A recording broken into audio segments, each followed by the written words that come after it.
Installing a power distribution board.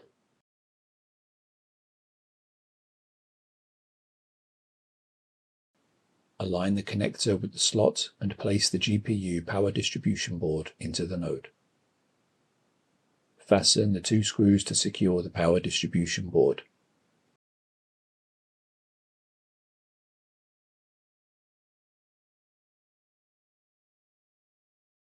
Replace the putty pads on the water loop.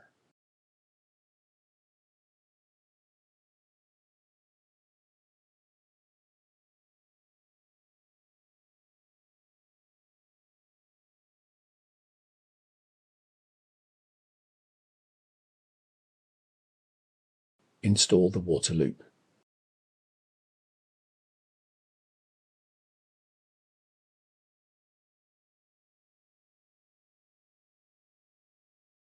Install the cross braces.